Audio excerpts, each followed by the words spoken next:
வணக்கம். நான் உங்கள் தீர்க்கதரிசி ஐயப்பன். என்ன ஆச்சுன்னே தெரியல. நம்ம மலேசியாவுக்கு அந்த ஆடியோ லான்ச் போயிட்டு வந்ததுக்கு அப்புறமா தாவேக்காவே ரொம்ப கப்சுப்புன்னு இருக்கிற மாதிரி ஒரு ஃபீலா இருக்கு எனக்கு. எந்த எந்த மூவுமே இல்லை. எல்லாம் பரபரப்பா ஒரு பக்கம் திமுக கூட்டணி தன்னுடைய கூட்டணியில இன்னும் கட்சிகளை உள்ளார சேர்க்கலாமா, இன்னும் கூட்டணியை கொஞ்சம் வலிமைப்படுத்தலாமா, விரிவுபடுத்தலாமான்னு அவங்க ஒரு பக்கம் பரபரப்பா செஞ்சுட்டு இருக்காங்க.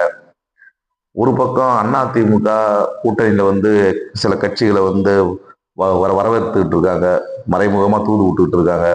அப்புறம் டெல்லியெல்லாம் போய் ஒரு அமித்ஷா மூலியமா ஒரு சில விஷயங்களை ஏற்பாடு பண்ணிட்டு இருக்காங்க. ஆனா தாவேக்கா மட்டும் ரொம்ப கப் சுப்புன்னு இருக்கிற மாதிரி தெரியுது பார்க்க போனா. அப்படிதான் இருக்கு.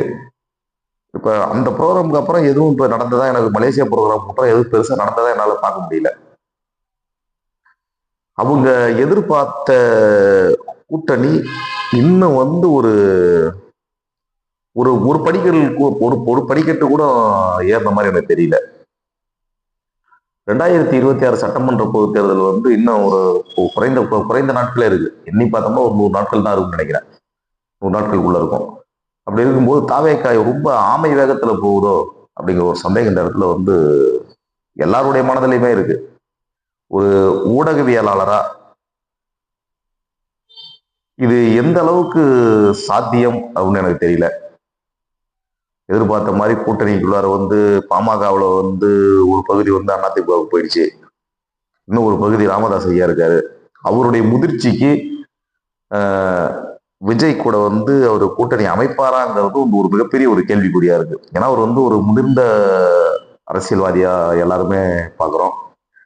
அவர் எப்படி ஒரு கட்சி ஆரம்பிச்சு ஒரு 2 ஆண்டுகளே ஆன ஒரு கட்சி கூட போய் அவர் கூட்டணி போவாரா அப்படிங்கிறது நமக்கு ஒரு பெரிய கேள்விக்குறி. ரெண்டாவது தன்னுடைய வாக்கு வங்கியை இதுவரைக்கும் நிரூபிக்காத ஒரு தலைவர் விஜய் கூட அவர் கை கோர்ப்பாராங்கிறது ஒரு பெரிய ஒரு பெரிய கேள்விக்குறியா தான் இருக்கு. அதே மாதிரியே இதுவரைக்குமே டிடிவி தினகரனா இருக்கட்டும், ஓபிஎஸ்ஆ இருக்கட்டும், யாருமே எந்த வாயுமே திறக்கல வரைக்குமே. இதுல இன்னும் ஒரு பெரிய விஷயம் என்னன்னு கேட்டீங்கன்னா, இன்னும் மீதி இருக்கிறதே இவ்வளவுதான். என்ன இருக்கு? தேமுதிக,